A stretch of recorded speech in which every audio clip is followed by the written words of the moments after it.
On today's episode, we are breaking down every quarterback and rookie prospect that you need to know for your rookie dynasty drafts this year. Welcome in.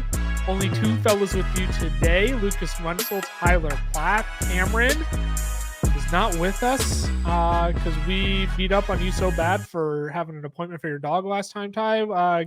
What's Cameron up to today? He decided to sleep in today.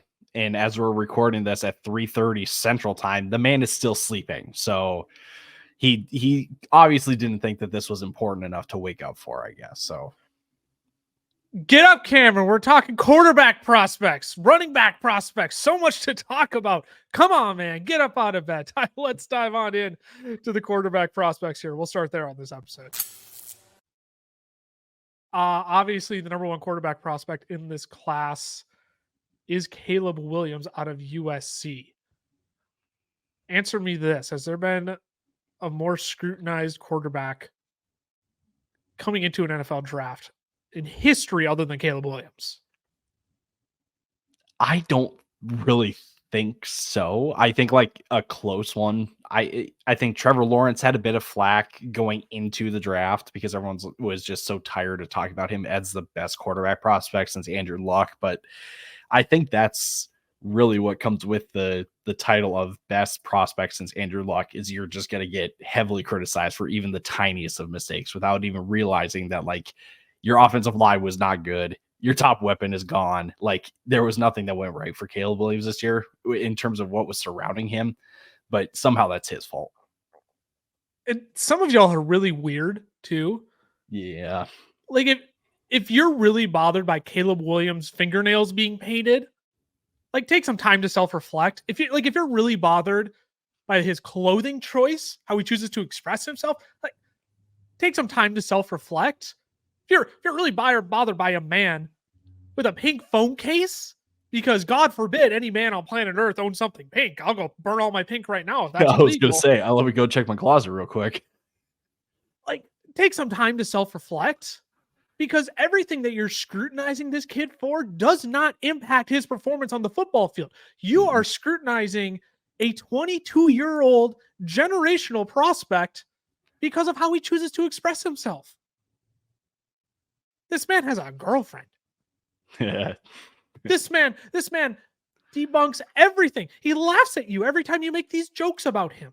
He does not care. So quit scrutinizing the man because you don't like what he wears, because you don't like how he expresses himself, because he doesn't abide to man-made social constructs the way you want him to. Cut it out. He's the best quarterback prospect since Andrew Luck. Cut it out. This is getting old. He is a phenomenal prospect. I needed to get that out of the way. Let's actually talk about him as a prospect, Ty. No, I mean, what is there to love about him? Real quick, I think the only reason why we're criticizing the fingernails and the clothes and all that stuff is because we're tired of criticizing the football play, so we're looking for something new to criticize. Anyway. We're trying to feel better about ourselves, right? At the end of the day, we're just trying to feel better about ourselves because the guy who has the limelight is doing all these things in the way he wants to express himself. And we just want to feel a little bit better about ourselves in our own shoes, right? Oh, it irks me. It irks me so bad. But let's talk about the football player because I'm done talking about all the Twitter trolls out there and the trolls who are in all of our TikTok comments as well. And Bears Nation too. They get kind of weird about it. Let's talk about Caleb Williams, the prospect. Who are the Chicago Bears getting in Caleb Williams, the prospect? I think maybe the simplest way to say it is just by comping him and giving him just a player to reference. I've seen a lot of people say Kyler Murray because of the ability to just kind of play off script and then the ability to just place the ball perfectly or the arm strength that he has in mobility and stuff. I prefer to go with the Seattle version of Russell Wilson because if you don't remember Seattle Russell Wilson, dude was arguably like a top 5 quarterback because he was consistently making plays outside of the structure of the play while even in the structure of the play too. So, look, like I said, arm talent, mobility, ability to play off script, it's off the charts phenomenal. He's a playmaker, and that's just kind of what the quarterback position is nowadays. You need a playmaker at that spot. And the only criticism that I really have about him is I wish I saw a little more poise in the pocket, but he has plenty of reps of that as well. So it's not like the guy isn't capable of showing poise in the pocket. I just think really, when you look at the tape from this past year, it really just came down to the fact that like his supporting cast, not super great. Like personally, like Taj Washington and Brendan Rice, his 2 wide receivers who are in the draft this year, I have graded as 5th round wide receivers. Like not very good. Marshawn Lloyd was his best, supporting cast member, in my opinion. You can only use them in certain ways when you've got a quarterback like Caleb Williams who has mobility as he does. So I think the situation is not a very accurate way of judging his talents, because you look at older film, in 2022, Yes, the dude is lights out. My wife will appreciate this. His offensive line had more holes in it than my own socks, right? I can't keep wearing holy socks for too long, but like beyond the point, like that dude, like he's forced to scramble every single time because his offensive line could not hold up. So you're right. We get this improvisation of 2023. And yeah, you brought up the Kyler Murray comp. I mean, for me, it's Kyler Murray if he weren't a short king, right? Mm-hmm. But I mean, you look at it, I mean, from 2022 to 2023, people were hyping him up, it's like, oh, he's the next Patrick Mahomes in the NFL, which is where I think he's being set up to fail, because people are expecting him to be Patrick Mahomes right away. And it's like, whoa, all right. As much as I love Caleb Williams, as much as I think he is the best thing since sliced bread, we cannot put that expectation on him right away, because that is setting him up to fail in the NFL. He could be great. And we don't even want to acknowledge it, because we set his ceiling at literally the best player we may have ever seen in the NFL. And that is just not fair to Caleb Williams. So I like your comp with Russ, because coming out, like, Russ was like, correct me, he was a 3rd round pick, I believe, out of Wisconsin. 3rd round, yeah. Yeah, he was 3rd round out of Wisconsin. So the expectations were a little bit low, but high enough where he's going to be Seattle's starting quarterback. We just can't set the expectation of Patrick Mahomes on him, because that is just setting him up to fail. So he is going to be a great NFL quarterback. The Chicago Bears are getting a phenomenal future cornerstone player for their franchise. We just can't set the expectation at Patrick Mahomes. Let's move on to the next quarterback that we'll discuss here. Who do you want to talk about next? You want to talk about Jayden Daniels or Drake Maye next? Drake Maye is my quarterback too. So, all right, let's talk Drake Maye. Drake Maye out of North Carolina. Ty's quarterback 2. He is my quarterback 2 in this draft. If we're looking at it from like a fantasy perspective, though, I would have Jayden Daniels ranked ahead of him just because of the mobility upside, But since he's quarterback 2 in both of our NFL scouting rankings, Ty, let's talk about Drake Maye. A lot of lazy comps out there. A lot of Sam Darnold out there. I don't like it. It's the number one way to show me that you haven't actually watched a film on Drake Maye. What's there to like in Drake Maye? Well, the other lazy comp is Zach Wilson because of his one like throw at the pro day. So everyone's like, "Oh, that's Zach Wilson because he's quarterback 2." You said Sam Darnold, but it's I meant Zach Wilson. That's who I meant. I mean, it's both in the number 2 picks in the draft, both busts. Yeah, it's in white guy. Yeah. Well, I mean, if you're gonna bring, okay, never mind. Drake Maye though. I had like his comp for me is Justin Herbert. Like, I really do not get why he is catching so much flack. He has all the traits that you're looking for in a modern day quarterback, with arm talent, with size, with sneaky mobility, with an ability to throw from the pocket and deliver good balls from the pocket. I think the biggest criticism that you are currently hearing, and I think that is fair criticism, is that his footwork and mechanics can be inconsistent. It is completely fair. Like, it shows up on tape where you can see him sit in the pocket and, 40 yards down the middle of the field, he's just laying it in the breadbasket for his receiver. And then the very next play, he's, trying to throw across his body or whatever it is. Like, it's just inconsistent. And I think part of that is similar to Caleb Williams in the sense that, like, North Carolina really took a step back in terms of the quality of their team from 2022 to 2023, right? So, like, it's going to be, when a quarterback is going to try to play hero ball, maybe hero ball isn't the best way to say it, but when he's trying to do too much, this is where he kind of had to. He kind of had to, right? So, like, that's where you saw most of the mistakes from Drake Maye. Yep. So I think, if he gets to a situation with a situation that is very helpful and can allow a young quarterback to mature and grow, Drake Maye is going to be a stud quarterback. And so again, that's why I got Justin Herbert, right? It's poise, mobility, it's arm. And Justin Herbert coming out needed a bit of footwork help too. And the Chargers figured it out. And then they had a, borderline top 5 quarterback for at least 3 years. Yeah. And I think that's the criticism I was going to bring up for Drake Maye as well is like, it could have been a bad play as it was, but he finds a way to make it worse almost. Like instead of taking the sack, he rolls out and then just makes a sloppy throw, like you said, back across his body. That like, just take the sack, man. We don't need to play hero ball right now.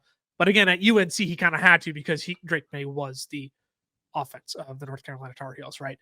I think you're going to see the Minnesota Vikings get very aggressive to trade up to the 4th overall pick if the New England Patriots decide to take Marvin Harrison Jr. at the 3rd pick. Oh, 1, I think if Drake Maye falls past the 3rd pick, you are going to see the Minnesota Vikings get very aggressive to trade up for Drake Maye. Everybody's blowing smoke towards JJ McCarthy, right? Like, he is the guy that I think people are hyping up this year. And I do think rightfully so to some extent. But at the end of the day, I still think Drake Maye is higher than JJ McCarthy on most NFL teams' boards. For a team like the Vikings, where he can walk in, be the day one starter in a Kevin O'Connell pass-happy, pass-friendly offense with Justin Jefferson, debatably the best wide receiver in the league, with TJ Hawkinson when he comes back as a safety blanket, with Aaron Jones, a great pass catcher out of the backfield, with Jordan Addison, a great wide receiver too on the outside, a defense that is improving under Brian Flores. I mean, it is a dream situation for Drake Maye to come into. So I think if you see the New England Patriots take a Marvin Harrison Jr. at number 3, you are going to see the Vikings get very aggressive to trade up to either 4 or 5. And I would probably guess 4 so nobody else can leap them to get Drake Maye.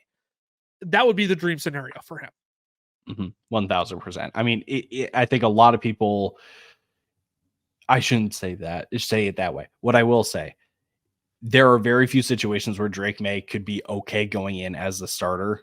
If he goes to Washington at 2, Washington would be wise to probably sit him for a year. And that sounds kind of counterintuitive because you're spending the number 2 pick on the guy, but like, Minnesota's situation is so good that he can go in and be able to grow right away. But if we're talking New England, if we're talking Washington, Denver, even, like, I know Denver has no one else, but like, those are situations where he's probably going to take a lot longer to really succeed. You brought up Denver as a potential target. How likely do you think it is that they trade up? Because there was a report that came out, I believe it was from Jordan Schultz of Bleacher Report. I wish I had that tweet on me now. That basically was saying, Denver's willing to give up 12, their 2025 and 2026 first, plus Patrick Surtain to get up the board. How much do you buy it? How much do you buy that? I buy 0 of it, because you can't do that if you're the Denver Broncos front office and gamble and lose on another quarterback, because then you're sending yourself back 10 years, basically. I don't think you can do that. No. So I buy like 0% of it. I mean, there's probably some truth to it, because even before like the whole draft cycle started, it was reported right away, like, Denver is going to do whatever they can to go up and get the quarterback. And I just don't think, I truly think that, like, if we see a Marvin Harrison Jr., Malik Neighbors slide down the board and the Giants are there at 6, they will be okay taking one of those 2 guys. And if JJ McCarthy then starts to slide, right, and he's at 7, 8, 9, then you could see Denver try to go up and get him, because then you're also bidding against Vegas at that point. But to give up 3 first-round picks for a quarterback when you're eating the amount of dead cap that you are with Russ's contract, there is no way that you're going to succeed as a franchise or as a team in that kind of situation. And giving up a top 5 corner in the process. If they're willing to go as far as to trade Surtain to outbid somebody, if you're giving up a top 5 corner in the a young one at that, go ahead. If I'm Washington or New England, I'm calling Denver up right away and saying, give me that trade package and let's go. Let's go. 3 firsts and Surtain for 2 to 12 deal. It would be foolish, I think, of the Broncos to do that. If they do it to get Caleb Williams, sure, but like, Chicago just traded away Justin Fields. They're not doing that at this point. So I think we agree. There's a few solid landing spots for Drake Maye. There's a great landing spot for Drake Maye, but then there's a few landmines as well that we don't want to mess around with. Let's move on to Jayden Daniels here, the other top 3 quarterback in this draft. So Jayden Daniels out of LSU, he is kind of the anti-Caleb Williams, anti-Drake Maye of this draft, where this man gets it done on his feet. This is a mobile quarterback. Ty, I think I know exactly who you're going to comp him to. He's being mocked to Washington at 2 quite a bit, and if you're a Washington fan right now, you might want to plug your ears because it's just bad memories with this comp. But Ty, I'll let you take it. Give me the good and the bad with Jayden Daniels. Yeah, Washington Commanders fans, mute your volume for the next 10 seconds in 3, 2, 1. It's Robert Griffin III. And the thing is with Daniels, I think he is much more of a wild card than Drake Maye and Caleb Williams. And I think it's a debate then between him and JJ McCarthy, because McCarthy is just raw and does not have as much experience as a guy like Jayden Daniels. But look, with Jayden Daniels, like, the dude he scrambled a ton. I was looking at his stats on PFF, 258 career scrambles in college, 125 at LSU alone. That's 48% of his total scrambles were at LSU. The thing is, though, he is a legit threat when he takes off. There is no denying it. When he is running with the ball, you have to account for him in the offense when you're game planning, because his rushing upside and his rushing ability is just too good to ignore. Jayden Daniels he's going to be so dynamic for fantasy football. I do worry about his ability to take a hit, though, man. And you see the bolted. You see the clips on Twitter, the compilations of how Jayden Daniels just cannot avoid taking a hit. Oh, that does scare me. That does scare me for Jayden Daniels. And so I do hope wherever he goes, they find a way to corral him in a little bit. Now, I do kind of hope he lands in Washington, 2nd overall. Cliff Kingsbury there now, offensive coordinator. I do think with Kyler Murray, he kind of was able to find this good balance of, I can allow Jayden Daniels to be an improviser, but I also need him to be able to make a play with his arm, which he's capable of doing. I mean, Heisman Trophy winner. You don't do that unless you can make plays with your arm. So I do hope he ends up in Washington, where Cliff Kingsbury, who has used improvisational quarterbacks such as Caleb Williams, who was at USC last year. I don't think quite enough people realize that. So he got to work with Caleb Williams, who was obviously the head coach in Arizona with Kyler Murray. I think he can make Jayden Daniels into a solid starting NFL quarterback. It's just wherever he lands, they've got to be able to corral him in and not, turn him into an action figure whenever he gets hit by somebody, right? And it's just as soon as the action figure falls, it's all broken all over the place, right? Like, I get worried about that with Jayden Daniels, but he's perfectly capable of being a quality starter in the NFL. But man, he's really got to protect himself coming into the league. I don't mean to make that like lazy analysis you've already heard, but it's kind of just the truth. You're going to add something else? I'm trying to think of how I want to say this because I'm going to get bold. I like bold. I like bold. Let's hear it. It might be too bold, but I'm just going to say it anyway. Yep, do it. Do you remember when that report about Washington, liking JJ McCarthy with the 2nd overall pick? Yeah, we're going to talk about him in a minute, but go ahead, keep going, because we'll talk about that. I would not be totally surprised if JJ McCarthy is actually who Washington is targeting. Interesting. Tell me more.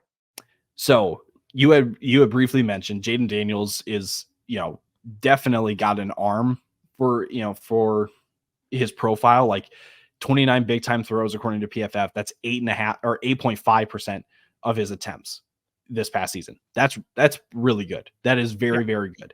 1.6 career percent turnover worthy play percentage. That is also pretty darn good when you are a guy that has 5 years of experience in college football. I just question, though, these things. Is that low because of a situation that he was in, Yeah. or does he have good judgment? His situation, he has arguably one of the top wide receiver prospects in recent memory in Malik Neighbors and Brian Thomas to throw to, and his ability to scramble, right? So he's not needing to force the ball into tight windows all of the time. He made good big time throws and a good large quantifiable amount. Yep. But I'm just saying there's a lot of good that was happening in that offense. This is really the biggest component why I think it could, why I say the JJ McCarthy at number 2 thing.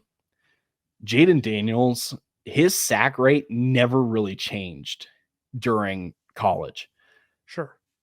24.5% sack rate in college. And I think the big thing that people will say is well, he was able to escape the pocket. That means he's got good pocket presence. No, they are not the same thing. Escaping the pocket is more awareness and just seeing, oh, there's an open hole, in the A gap. I'm just going to shoot it and just go. Pocket presence is saying, I've got pressure coming off of my right. I'm going to slide up in the pocket, or I've got interior pressure, so I'm going to swing it out, right? Those are things that would worry me if I'm Washington, because when I look at my offensive line, I'm starting 4th round pick Jayden Daniels. I'm starting Nick Allegretti, who I signed in free agency. My big signing, Tyler Biotish. Then I'm starting Sam Cosme and Andrew Wiley. That is not an offensive line that I would feel okay throwing a guy like Jayden Daniels or maybe even Drake Maye, who has mechanical issues, behind, because there is no way I should say it like this. You need a quarterback with some poise to stand in the face of pressure and deliver the ball.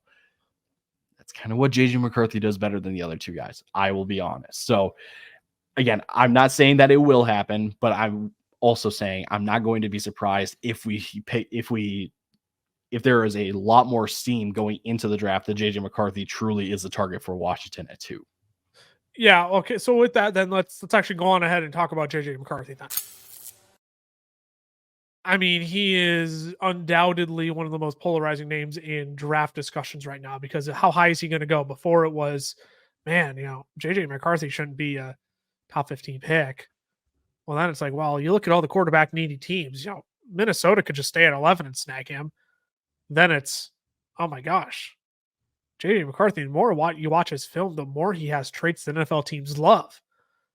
Maybe a Minnesota, a Denver, a Vegas does need to trade up to 5 with the Chargers, because the Chargers are a popular team that want to trade down.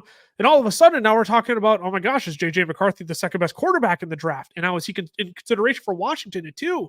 I mean, his odds jumped overnight just last week. What was it, plus 2,400 to plus 800 just overnight? Mm-hmm. I mean, it moved like crazy. And now people, again, and now here's where we're going to get lazy again, because people are getting lazy and said, this is Will Levis. This is Will Levis, man. Will Levis, he looked fine last year. He can improve this year.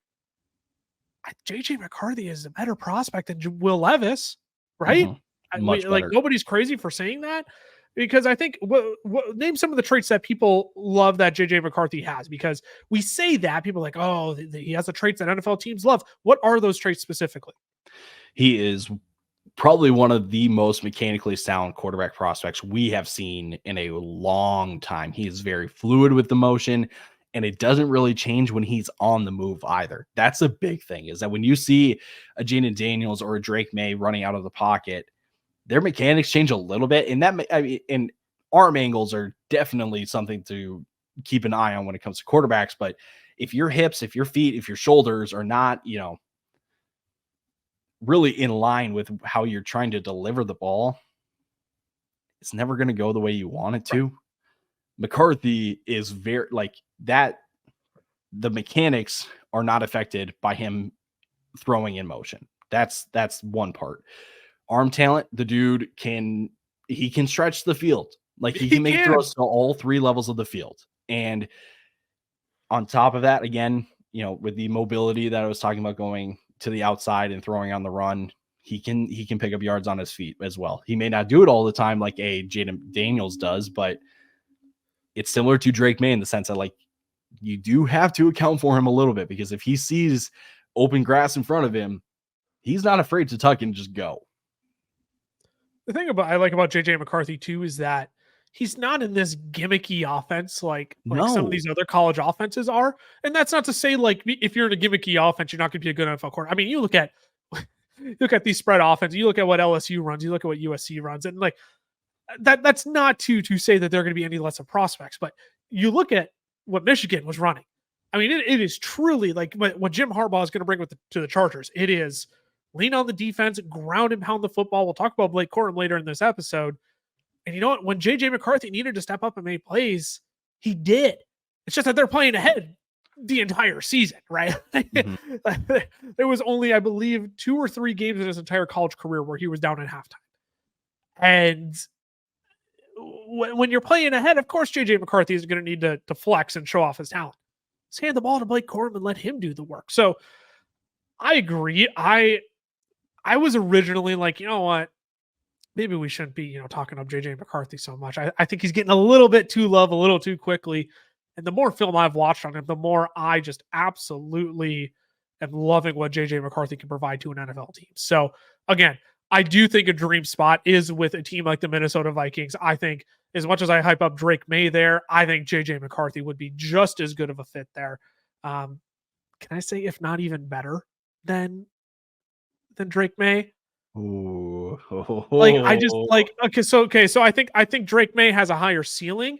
I just think JJ McCarthy might be a bit more polished than Drake Maye. 1,000%. Which I think Kevin O'Connell could soar with in this offense. I don't think Kevin O'Connell needs a Justin Herbert necessarily like you could get with Drake Maye. I think he could totally make do with a JJ McCarthy. Just allow him to dime it up across the football field. And carve up defenses on simple, efficient, easy reads. Just give JJ a clean pocket, let him throw to JJ because JJ will be open against zone coverage, and just let JJ drop dimes because his mechanics are so smooth. And yeah, as we've said, he has a lot of traits that NFL teams are absolutely in love with and make him such a smooth transition into a more standard NFL offense than your gimmicky college offenses that you see more times than not.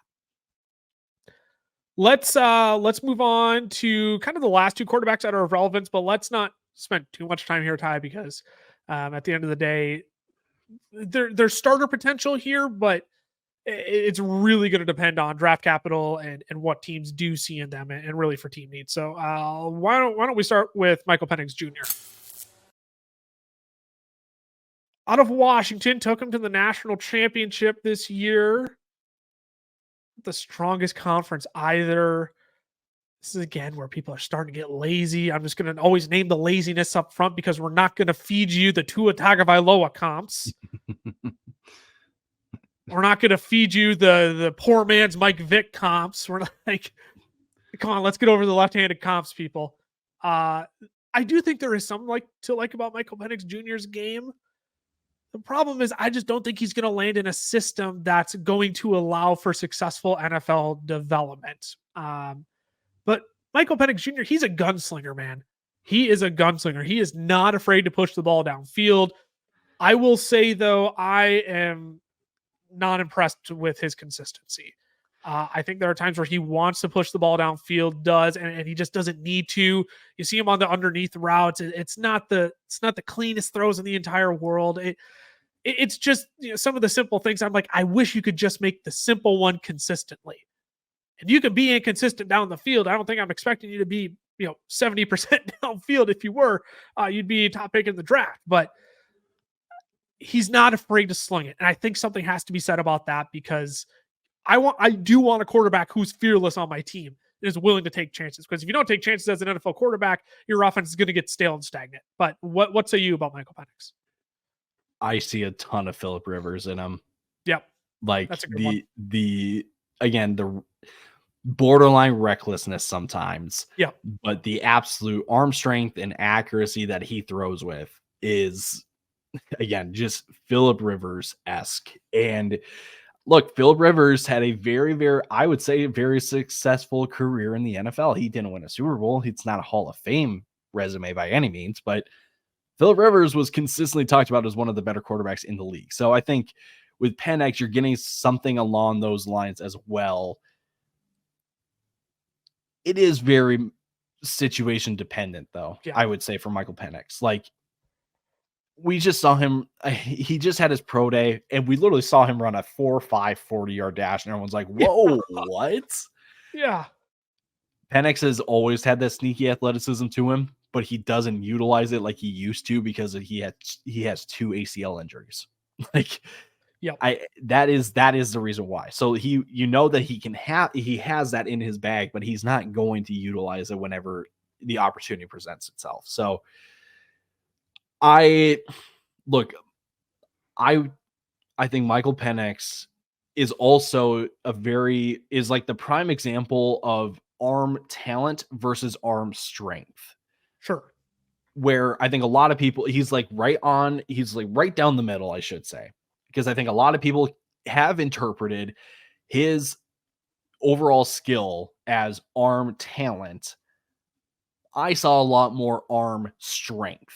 And yes, he did have a couple, he had a couple throws where the placement of the ball is perfect, right? Only the wide receiver can go get it. DB has no idea where it's going. I just see more throws where Penix is just unloading the crap out of the ball, or he's just trying to beat the DB to the sideline and give his wide receiver a shot there, right? So he's just uncorking it. And more times than not, then when he needs to ramp it back down and hit the guy on a slant, RPO, timing throws, essentially, he is just zinging it, and his wide receivers are not ready for it because they're like 7 yards away from him. So it's coming in at 100 miles an hour, right? So I think Penix, there could be some room to learn some touch to his throws. But again, that's where it comes back to that Phillip Rivers comp, where it's like Phillip Rivers is just slinging it and he doesn't care. Like he's just going to throw it at 110 miles an hour every time. So Michael Penix, landing spot it will determine a lot for his NFL career. Minnesota, we keep bringing up Minnesota. They make a ton of sense. I just like if you are just needing a guy to get the ball, to one of your playmakers, Michael Penix can be your guy. But I would say Michael Penix should be Denver's number 1 quarterback. Like, sure. I know Bo Nix is very similar to Drew Brees, and Bo Nix is more the point guard quarterback than Michael Penix is. But if I'm Denver, I'm going to try to trade back and get draft capital as I'm going through this time, and then try to take a Michael Penix Jr. I mean, you look at the teams after Denver and Vegas, New Orleans, Derek Carr stuck with, Indianapolis, Anthony Richardson, Seattle. I don't think it would make sense for them to take a first-round quarterback. If they're looking for a successor for Geno Smith, that's totally fair. They also just traded for Sam Howell, though, as well. Keep that in mind. Jacksonville, Trevor Lawrence, Joe Burrow in Cincinnati, Matthew Stafford in LA. Could they take a first-round quarterback? I think they have other holes they would rather fill. I mean, the further you get down the list in the first round, the less teams need a quarterback. So, if you're Denver at 12, I think that makes perfect sense of, if you can settle for a Bo Nix later. I just don't think any of these teams later in the first round are going to be looking at a quarterback. No. So I think if he doesn't land in Denver at 12, I'm worried him and Bo Nix, we're going to talk about here briefly next. I worry they take quite a tumble down the first round just because the need isn't there for quarterback. And I don't think they're going to then be desperate enough to trade back up into the end of the first round in order to get them. Unless if they're trying to play leapfrog with one another. But that's another draft day conversation. But let's move on to Bo Nix, wrap out the quarterbacks, and then we'll take a quick break. Bo Nix out of Oregon, he was originally getting a lot of hype coming into this year, but ultimately has kind of consensusly fallen to the quarterback 6 in this draft class. You brought up Drew Brees, the point guard mentality. Again, this isn't to call Bo Nix the next Drew Brees. This is merely just play comps, right? That's what we're talking about with all these quarterbacks. Just give me 30 seconds on Drew Brees, on Bo Nix. Because again, landing spot is going to be dependent, and I don't know if he's going to be a guaranteed day 1 starter. He might eventually become a plus starter, but again, it's going to be landing spot dependent, and I don't know if he's going to provide any relevance that quickly in the NFL. I just see a lot of Derek Carr in him. Sure. Derek Carr Some of you really, really believe he is a top 10 quarterback. Oh I my would gosh. struggle to put him in my That top 15. conversation was dead 2 years ago. I know. Look, like they both have good but not great arm strength, and when I should say accuracy then too. Um, Sneaky, mobile. Like it's they're not gonna wow you with anything, but they can escape if they need to. Um, I will say, like Bo Nix, like he has good feel for windows and all the in timing and all those kind of things. There's too many reps for me, at least, where he's fading or trying to like get out of the way and then or relying on his first read. So it's like, okay, like you may not be able to just go right into an NFL system and succeed right away.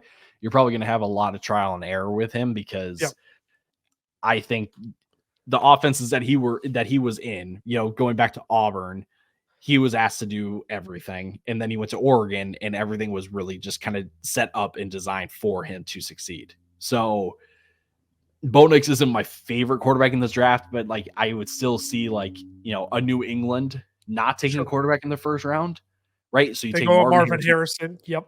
and then you take Bo Nix top of the second, right? Because you're not ready to invest first round capital into a quarterback just yet, but you've got a guy like Bo Nix that you're like, you know what? Let's see what we got. And I wouldn't hate that at all for New England. And the more you think about that out loud, the more that almost makes sense for them. Let's get our perimeter stud. We're probably not going to be great for the next 2 years here. You can take a dip back into the quarterback pool, early second round, or even just wait till next year because you'll be top of the draft then as well, and you'll get your pickings once again. Now, obviously, you won't have a Drake Maye, Jayden Daniels, a Caleb Williams in next year's draft, but yeah, it depends where you want to invest your assets in, and do you want to set your future quarterback up to succeed, or would you rather throw them blindly into a situation and try and force them into success? So that actually makes a lot of sense for Bo Nix and to slide out of the first round and get taken in that early second round range. All right, Ty, why don't we take a quick break here? We'll be back and we'll talk about running backs.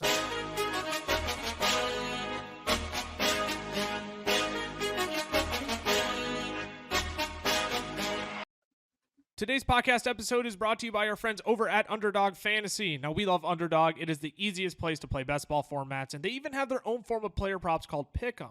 You can make up to 20 times your money on a single night by correlating props together. 2 picks will triple your money, 3 will 6 times it, 4 will 10 times it, and 5 plays that all hit will multiply your entry by 20. You can even place insurance on your picks too, so if only 4 of your 5 props hit, you still get 10 times your entry. And if you use our code FELLAS when signing up, Underdog is going to double your first deposit up to $100.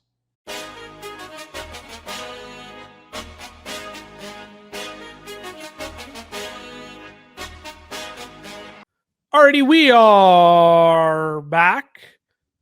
We wrapped up our quarterback talk of the top 6 prospects in this year's draft, the things you need to know for your rookie drafts. Now let's move on to the running backs, Ty. And I think at this point, this player has kind of become the consensus running back 1 in this class. It's Trey Benson out of Florida State. I don't think we're having this conversation about Trey Benson as running back 1 if Jonathan Brooks stays healthy through the 2023 campaign, does not come into the NFL with a torn ACL. That is obviously going to concern teams. I think he'll knock him out of the top 2 rounds.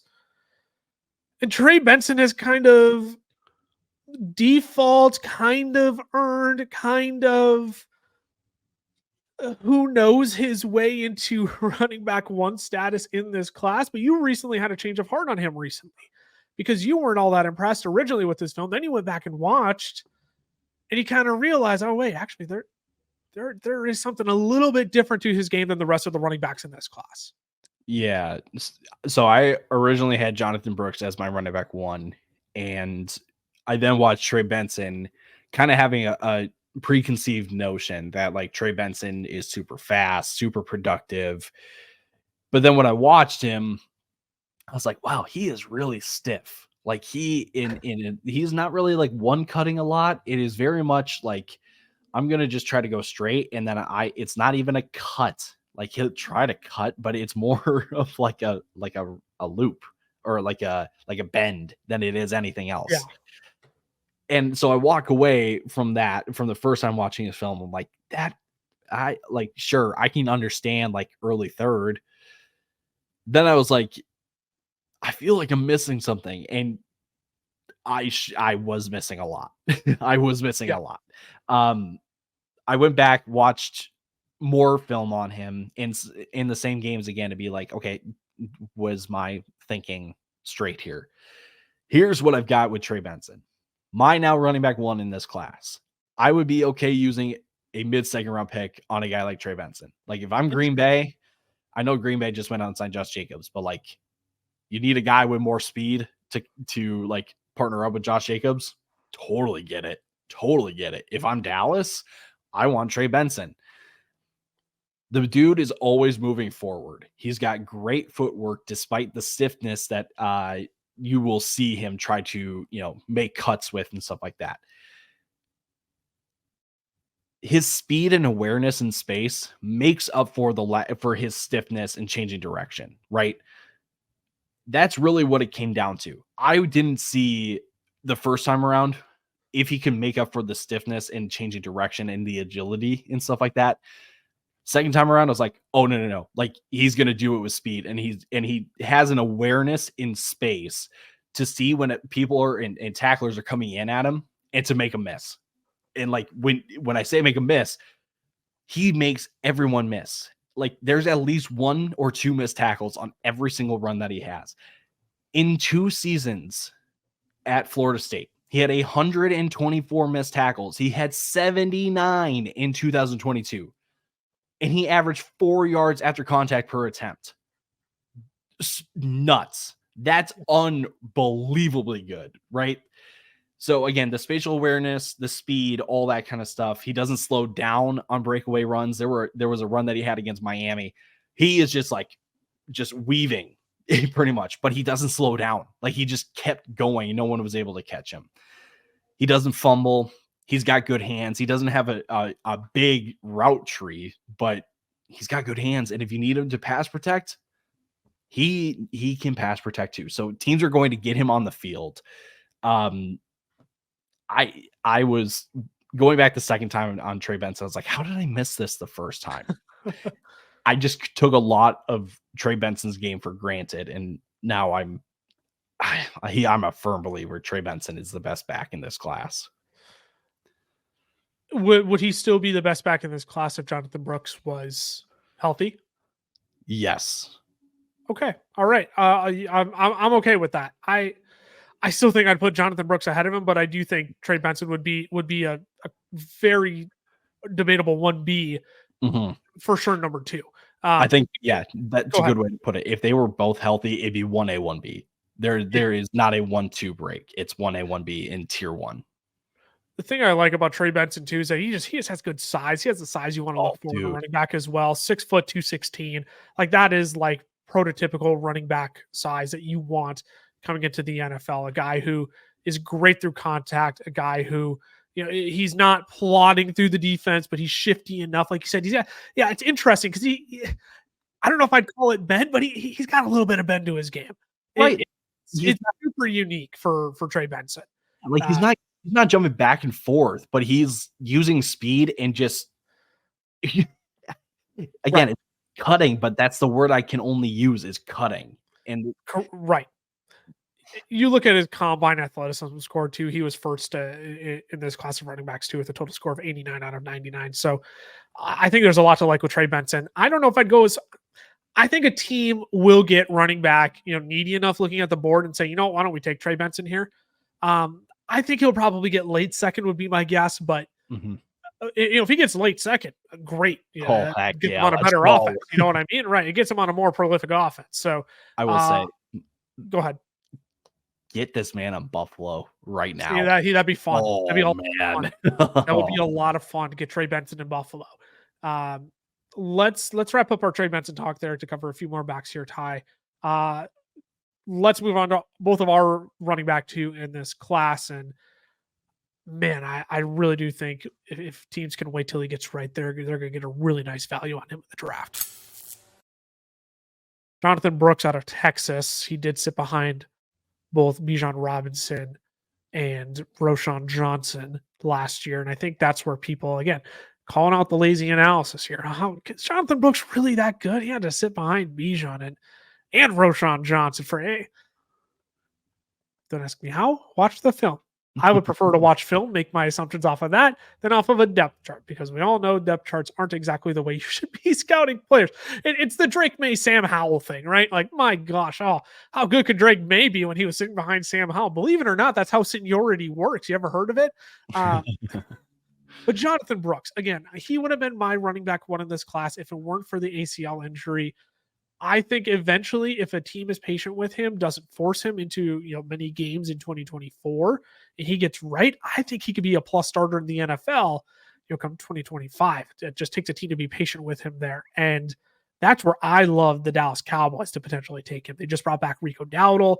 I think they can take their time with Jonathan Brooks, give him enough reps at the end of the year, but you can just work in Malik Davis and Rico Dowdle throughout this year. Throwing a little Jonathan Brooks as well to make sure he stays game fit, picks up on game speed to the NFL. But then you look at that offense: Dak Prescott, CeeDee Lamb, Jonathan Brooks. They could bring in another wide receiver too at some point if they want to get cute, mess around with Brandon Cooks and figure out another weapon alongside CeeDee Lamb. That could be a prolific offense and, frankly, a great landing spot for Jonathan Brooks. But let's talk about Jonathan Brooks' game, less about his landing spots, Ty. What makes him the running back one in this class? I know part of it is like this class isn't all that great. It's just kind of by process. Jonathan Brooks just is the best out of the cream of the crop here. But tell the people why they should actually like Jonathan Brooks still, despite coming into the NFL with a torn ACL. Jonathan Brooks is the prototypical size, speed, and agility combination that teams are really striving for in their backs. Like they will make it work with really any kind of running back that fits their system and stuff. But look, Jonathan Brooks and Trey Benson are like same percentile in size, like 77th percentile in height, 60th percentile in weight. Like that's the size that we're talking about. And while Trey Benson probably has Brooks beat on speed, Brooks has him beat on agility as well. So, you watch the film, he's super elusive. He's making guys miss with cuts and jump cuts, all those kind of things. He's got good hands. He's got a bit of inconsistent vision though in the passing game. Like he gets the ball. He doesn't like just turn it upfield right away when he has the ability to. He really like chops his feet and like scans the field. And it's like, no, dude, just go. Like you have no one shadowing you when you're running your swing route. Just go. Right. So there's that bit of it. But look, Brooks also has a pretty explosive first step that when he sees the hole straight ahead of him, he just shoots out of a cannon and he just goes. I think he does it again. I mentioned this with Benson, where Benson hasn't been on speed. Brooks doesn't have like the high end breakaway speed that you want for a back, but it's again to be expected for a guy that is 6 foot and almost 220 pounds. He plays strong, and that's what you want to see in a back. His pass protection serviceable, so he's going to get on the field. But again, the big reason why you should invest in a guy like Jonathan Brooks, it's size, good speed, and an agility that you don't really see in a 6 foot, 220 pound back. Again, it's size, man. It's size. He has the prototypical NFL size. He can be quick and elusive enough if he recovers right off of that ACL. I think it's just going to take a team that's going to be patient with him and instill the confidence back into him too. I think that's going to be part of it. Is he going to be ready to make the jump to the NFL? Coming off of a torn ACL, I mean, that like guys aren't the same coming back from that. And Jonathan Brooks is not going to be productive day one in the NFL. But if a team is patient, encouraging enough, gets him in a system where he can thrive, don't put him in the Jets with Breece Hall, right? if Breece Hall was coming off I'm shocked Breece Hall was able to put up the fantasy production at least that he was this year. NFL wise, obviously it was not pretty in terms of the rushing attack. You do not want to put Jonathan Brooks in a situation like that post ACL. No. But I think if you get him the right situation, a team that's willing to be patient with him, as I've said for the third time now, I do think Jonathan Brooks could eventually be, a plus starter in the NFL, a guy who is sought after by an NFL team. So My guess is that he's going to fall to at least the mid third, though. I don't think a team's going to be willing to take a shot on him mid late second, maybe early third if a team wants to get cute or has multiple thirds. But my guess is mid third for Jonathan Brooks. That ACL is just going to be too much of a concern for NFL teams.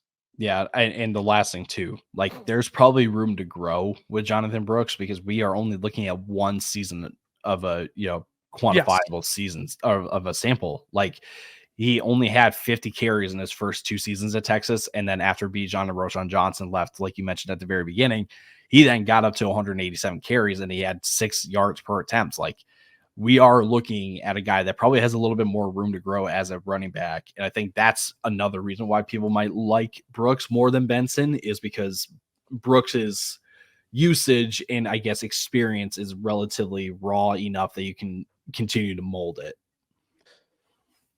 100% agree. Let's move on. We got 4 more running backs here to cover, Ty. Let's move on to the running back 3 for both of us in this class.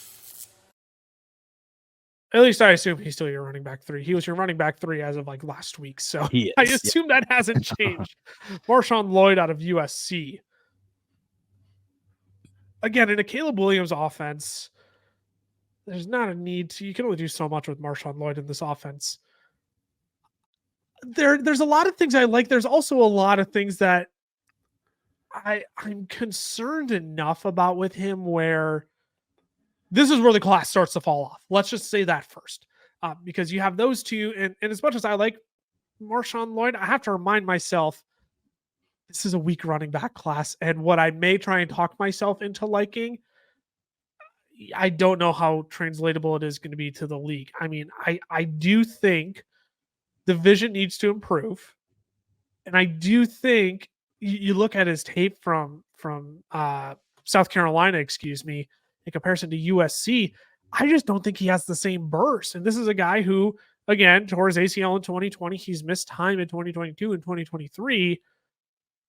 It's a little bit of an injury concern there. I'm just concerned the burst just isn't quite the same. He's not running with the same urgency. Those are my concerns behind Marshawn Lloyd. Is there anything that you can do to like talk me back into him, even though he's still my running back 3 of the class? I think that tells you what I actually believe about the rest of this class, but I just have my concerns about Marshawn Lloyd. Do you share them, and or how would you convince me otherwise to overlook those? Maybe not overlook them, but to not be as concerned about them. I think directly speaking to like the burst and acceleration talk, I think it's still like pro level. Like, sure, I think that's saying, what it was before all the injuries and stuff was like, ooh, okay, like that is worth investing in, right? I think it's still pro level. I think he is an athlete. He is agile. His shiftiness is uncommon, rare isn't the right way to say it. He's going to beat defenders. I'll just say it plainly. Like he's going to beat you with shiftiness, but he's also not afraid to lower the shoulder and just go right through you. Right. And that's kind of a thing that I noticed with Benson and Brooks. They would rather try to make you miss. Marshawn Lloyd says, I don't care. If you're standing in my way, I'm just going to go through you. Right. So I like that, that part of his game that hasn't really been seen in the other 2 backs. The other thing, though, I don't want to talk you right back out of him, though, but I think his vision is just like a half beat behind on a lot of his outside runs. Like just a half beat. And it's like, okay, you get him a good NFL coach. Maybe they can correct that. Like vision is not something that is just one and done. Like you either have good vision or bad vision. It can be corrected. But I think Marshawn Lloyd, if the vision was better, if the burst and acceleration was what it was at before all the injuries and stuff, like Marshawn Lloyd would be in the conversation then with a Trey Benson and Jonathan Brooks, maybe even better than those guys. But with how he has played in college, he's kind of in this like 3 to 5 range. But I will say, like, I would not be surprised if he is the first running back to go off the board because teams are seeing a lot of flashes that he has on tape and they're like, ooh, yeah, sign me up for that. Yeah. And Daniel Jeremiah of the NFL Network, he has said that Marshawn Lloyd, he wouldn't be surprised if Marshawn Lloyd was the first running back taken in this draft. I still think Trey Benson is going to end up being the first running back taken, but I do think that shows you that, you know what, in a class that isn't entirely great, a class that doesn't have that one true stud, you know, it could be any of these guys. If an NFL team likes a guy enough more than anybody else on the board, you know, it could be any of these guys. Let's be perfectly honest, even though we'd like Trey Benson the best and Jonathan Brooks would have been the consensus running back one coming into the draft if you were healthy. At this point, you know, if a team likes one of these guys better than the others, they're just going to go ahead and take him. Like, I think that's what, again, that should tell you something about this draft class of, you're going to hear a lot of people trying to talk themselves back into this class, talking themselves into, man, you know what? Maybe this class isn't as bad as we thought it was. I keep coming back to, you know what? This class is fine. It's not terrible. They'll be fine pros. They'll have roles. There's just not going to be a guy who breaks out and emerges and becomes a relative fantasy asset or becomes, you know, a relevant household name in the pros. If they do, I hope I'm proven wrong in that way. I really do. I'm always happy to be proven wrong in that way. But yeah, there's just enough there with Marshawn Lloyd that I like that keeps him as my running back 3. But it maybe I talked about burst, I think, after the ACL. Maybe it's more urgency. And maybe it is more just settling for like, no, I'm just going to barrel roll into you all. I'm just going to try and plow through you all. And like you said, the vision, I do think it is a half step behind. And I do think that prevents him from, you know, having a few more splash plays that would, you know, put him in the conversation with a Trey Benson. But that's enough on him. Let's move on to kind of the bottom tier of this class. There's like 7 guys you could really rank in the next 3 spots here. We're going to cover 3 of them, and then we'll kind of do like a rapid fire honorable mention, because I know there's going to be 2 names for sure that people are going to be like, what about, I won't spoil them, what about these 2 guys? Why aren't you talking about them? We can only talk about so much here. So let's move on to, this is my running back 4 in the class. He's your running back 6, I believe, but we'll move on to our next back here. It's Blake Corum out of Michigan. The only reason why I have him so high is because I think his style is going to translate to the NFL better. I think the touchdowns are more of a sticky translation to the NFL than other elements are. I think if Blake Corum has a nose for the end zone, he has a nose for the end zone. That doesn't mean I absolutely love him, though. Like, you have him as your running back 6 high, and I don't disagree with you. Because Blake 5, he's your 5. Okay, so we're only 1 spot apart. Great for audio listeners. So holding up a 5 Sorry there. about that. But Blake Corum, a tough, hard-nosed downhill runner. Again, nose for the end zone. You look at the amount of touchdowns this last year. I mean, just off the charts. I'm pulling 27. There it is. I almost said 26. But you look at it, 45 touchdowns in the last 2 years. I think that translates at some point. And any team that just wants a Gus Edwards to pound the ball into the end zone, I think they'll look to Blake Corum for that. No, you had mentioned before we transitioned into Blake Corum that like there's really 7 guys that could be talked about for the next 3 spots. This tier, you know, I don't even want to call it like tier 2, tier 3. I'm just going to call it the tier pick your flavor kind of running back. Right. That's exactly what this tier is going to be in the draft. Yes. Because the next guy that we're going to talk about, he's my running back 4, and it's just because I prefer his traits over Blake Corum's, and that's hilarious because I'm like, one's my running back 4, one's my running back 5, so it's not even like I dislike him that much. Like, there's not much to dislike between them, but like Blake Corum, like he's not going to wow you with speed. That's his thing. But what he is going to wow you with is short area quickness, the ability to make people miss in space. Like 53rd percentile in his 10-yard split, 1.58. Decent. It's not super great, but like 53rd percentile, it's average. Okay. 60th percentile in the 40-yard, 4.53. Also not going to wow you. But 89th percentile in the 3-cone at 6.82, 94th percentile in the bench at 27 tells you that he has good play strength. He's got good short area quickness. Like that kind of running style, right, translates. It absolutely can. And I think the fact that like he had, I think Hayden Winks, a friend of ours over at Underdog Fantasy, he had tweeted out like at the beginning of the season of the college football season, like, oh, Blake Corum has like blank amount of touchdowns within the 5-yard line. And it's like, ooh, that's alarming. But I also think like Blake Corum was like their one guy that could run with power because Donovan Edwards didn't really do that. So when they got to the goal line, they needed somebody, and they could have used JJ McCarthy, but I think McCarthy is a little too frail for that kind of style. So they were like, okay, we are just going to go I formation, and we're just going to bulldoze people at the line of scrimmage. And Blake Corum, you should be able to just walk right in. And more times, our offensive line is better than your defensive line. Prove us otherwise. Yep, exactly. Beat Blake Corum. Yep. He's just north-south. He's so good at getting north-south when he needs to. I think his balance in the second level is nice too. Yeah. Once he hits the hole, he's not going to get knocked over right away. He has the ability to give you a couple extra yards if you need to.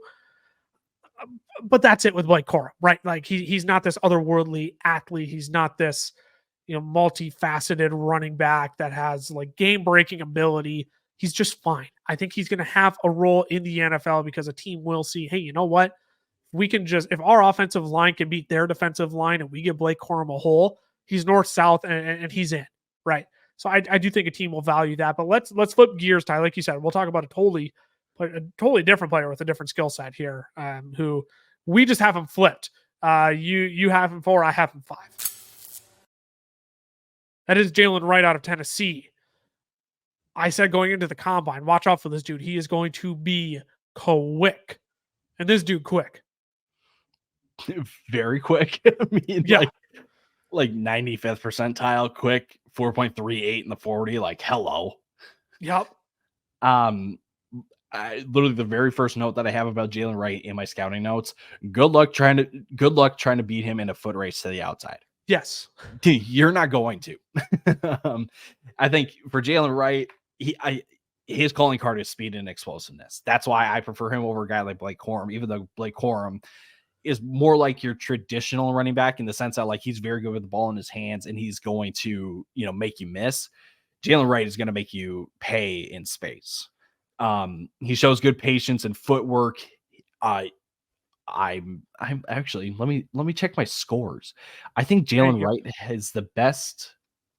Yeah, I have Jaylen Wright is the best pass protector in this class, according to, in my opinion. Like the dude he is not late. He is never wrong in his assignments and picking up oncoming blitzers and stuff like that. And he stands his ground. That's the thing. A lot of these smaller backs, like Jaylen Wright, I think he's like 5'10", 210, something like that. So decent size, but sometimes those backs get pushed back by oncoming blitzers.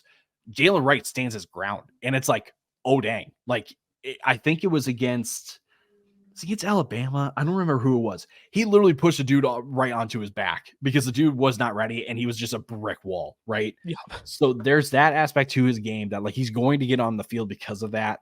Again, he's very fast, explosive runner with a good first step.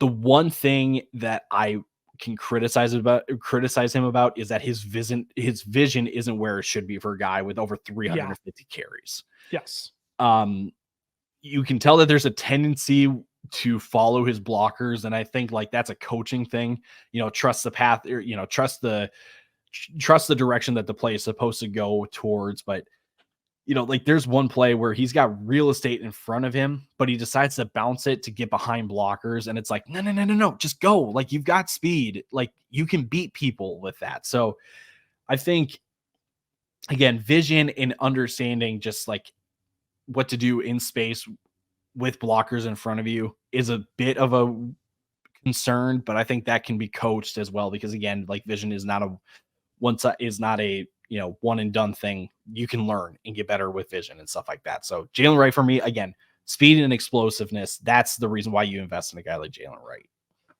Yeah, that was going to be my big knock on Jaylen Wright is that I think he's extremely hindered as an inside runner because of his vision, because he wants to bounce it outside, because he wants to follow the blockers. I mean, you get him in space, you give him a swing pass to the outside and get him in space, he's gone. I mean, he is quick. So I get where, again, a team may be infatuated with that and they take him ahead of a Blake Corum, potentially a Marshawn Lloyd even, right? Like that is real. Depends, again, like you said, it's a pick your flavor tier here. Let's talk about another guy who has blazing speed here, because I think the last two guys we'll talk about don't have as much blazing speed, but one name that I've seen get thrown around recklessly when we were really bored with NFL talk as the running back one in this class I'm just gonna throw the name up and I don't want to lay into him, but it's Bucky Irving of Oregon, man. I've seen people. I don't hate Bucky. I don't. I really He don't. he probably has the Minnesota most. Gopher. He has I don't probably hate him. probably has the most fun tape of any of the running backs in this class. Oh, he's so fun because he hits a hole and he's gone. Right? Yep. If he hits a hole and nobody's there to touch him, he's gone. The problem is on a football field, he has a contact balance of a toddler. I mean, that is the problem with Bucky Irving is you lay a finger on him. Yep. There he goes. There he He's goes. down. That's my problem with Bucky Irving. He has fun film, man, but you get any dudes are bigger in the NFL, man. One of those guys touches him and he's falling over. He has to go to the end zone untouched to produce for your offense. And that's it. If he doesn't have good contact balance, and I don't want to lay into the guy. I think his contact balance is really bad. Can I say that? Maybe I should say really bad. His contact balance is below average. I think a lot of people just see the clip of him against Colorado where he breaks like 4 tackles in a row, and it's like, oh wow, look at that contact balance. It's like, okay, that's a one run. Right, watch his film. A broken clock is right twice a day. Like, right. It's like running backs can have good reps, but it doesn't mean that they actually possess that trait, right? So, like Bucky Irving, he will make people miss. He is incredibly shifty, but like the thing is, he's not going to pass protect. Like you can use him in the passing game, but like when we're talking about then a guy that is 5'9", 20th percentile in height, 6th percentile in weight, and 192 pounds, you're getting him in space. I'm just envisioning Fred Warner just heat-seeking missile, just like laying him out, and then he's out for 4 weeks because of a red. It's like, oh no, not Bucky. We lost Buck. Right. Like, and I think we've learned our lesson because we've had smaller backs that we've been big fans of because the tape is like, whoa, like dude is constantly making people miss. And it's like, okay, but we are also talking about, again, a 192 pound back that is not really athletic because he also then like his 40-yard dash and 10-yard splits, not what you would expect from a 192 pound back. His vertical was god awful and his broad jump was also bad. Like he is not much of an athlete. And like that's not the end all be all. Like we've seen unathletic backs succeed. Kyron Williams as an example, but like it's hard to invest in those kind of guys because you're like, there's a lot more working against those guys and really that is working for them. Look, I don't want to talk about Bucky Irving much more than that because I just saw people throw him out. It's like, you know what, Bucky Irving, he's got some fun film. Could he actually be the running back one in this class? And I immediately was like, scroll. Nope, I'm done. I'm sorry, lost a bit of credibility there. Hate to say it, but fun film does not mean good film. It's fun. Look, it is fun. I will tell you that. I enjoyed watching him as a Minnesota Gopher. When he hit a hole as a Gopher, it got electric real quick, man. But if it's a finger, a forearm, something, a fist, a gentle fist bump while he's running straight. Oh, gone. He's over. He's fallen over. So that's my concern on Bucky Irving. Ty, let's wrap up the episode here. There's 2 running back names we didn't bring up that I know people are going to be on us about: Braylon Allen and Audric Estime. Yeah. Here's what I'll say about Braylon Allen. I have no interest in him unless if he lands in a power run offense.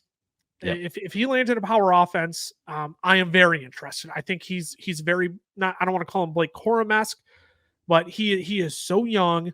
His breakout age is just otherworldly young. Not otherworldly, but extremely young, which is what you love to see out of these running backs. The problem is when you look at Wisconsin, when they switched to more shotgun formation this last year, Braylon Allen was just not the same running back when they put him in power formation and just let him run downhill. So that's kind of my piece with Braylon Allen. If he lands in a power run offense, I'm very interested. I think he automatically gains some value and he has my interest then. If he doesn't though, and he lands in more shotgun read option offense, I'm not interested. I'm out. I don't think he'll I don't want to say I don't think he'll make it far as a pro. I have less confidence in him then. That's where I'll leave it. Yeah, I'm kind of the same way. I think if you like bigger running backs that are very tough to bring down, I should say it like this. Not saying that that Braylon Allen is this guy, but like if you're a fan of Derrick Henry, you're going to be a fan of Braylon Allen. But if you're looking for a guy that has a little bit more speed, that can change his direction really, really easily, and is really fluid with its running motion, like Braylon Allen is not going to be your guy. So like there's value with a guy like Braylon Allen, but he's got to find the right system. Like he's not going to work in I'm trying to think of what offense would actually work against him. He would not. Philly. Yeah. Well, get me out of there. Yeah. I think that's one lands there, but go ahead. Sorry. Yeah. Like, because maybe the easiest way to say it is the fact that in Wisconsin in his last year, he's running out of shotgun like 8 out of 10 times. And it's like, that's not his skill set. Like get him in a single back, get him in I formation and just power run. That's his skill set. And then Audric Estime is the other one. He generated quite a bit of buzz after the combine. He had a really good showing. And Brett Coleman as well. I got a chance to talk to him. Was the Shrine Bowl. I got a chance to talk to him, and he said, "Hey, watch out for this guy at the combine. He might actually turn some heads," and which he did. He just doesn't quite make the cut for me. Again, he's in the pick your flavor tier. I think if he lands in the absolute perfect scenario, sure, he could make it. But again, we're talking about guys at this point who I think are just going to be career backups. Yeah, like he's got fun film as well. Like Bucky Irving is the fun film for shorter, more elusive backs. Audric Estime is the fun film for these bigger power backs because he can make people miss in more ways than Braylon Allen can, because Braylon Allen is making people, like, a lot of his missed tackles are just arm tackles. Estime is like got some shiftiness to him as well, but like there is not much else outside of his rushing ability to get you excited, at least getting into the pros. So it's another situation like Braylon Allen. Again, get him in the right offense, he could have some value. Like I feel like Estime might be like the new version of like Joshua Kelly in some ways, sure, which is kind of funny because I think Josh Kelly came out of Notre Dame. So I believe he did. Don't quote me on that, but yeah, I mean it's 5'11", 221. You don't mind that size, but it's the short choppiness, line of scrimmage. It just cannot get to that second level all the time. And again, his film was fun. He makes people miss, but just enough there in his game where I'm just not keen on him as Josh Kelly went to UCLA, by the way. Not UCLA. Thank you. Yep. You're right. I'm like, but like that's the vibe that I got with Audric Estime with Josh Kelly, and I was like, there's a role, but it's not something that I'm like, God, I'm going to get so many shares of this guy. Look, we went through a lot of running back and quarterback names today, so thanks for bearing with us. We ran a little bit over time, but in order to cover all those names for you all, we wanted to make sure we did a due diligence. So thanks for tuning in. If there isn't a running back that we talked about, a quarterback that we didn't talk about that you want to hear more about, let us know down in the comments. One of us maybe will get back to you with a few thoughts on him. We'll see about that. But we did our best to cover the most fantasy relevant names we could for your dynasty drafts this year. If you enjoy the content, make sure you follow, make sure you tune in every week to the podcast episode. We'll be bringing you a lot more fantasy dynasty content here in the coming weeks. You can subscribe for more YouTube content here as well. If you're listening to the audio version, make sure you're subscribed and turn on your notifications over there as well. We will see you all next week. We'll be back. We'll break down the pass catchers in this year's draft with the wide receivers and tight end. I don't want to talk about Theo Johnson next week. I mean, if you guys really want to punish me, we can, but it's going to be a very quick. I'm not interested just because he's athletic. But thanks for tuning in. Come back next week. We'll break down this year's pass catchers in the draft. Until then, stay safe, stay healthy. Deuces.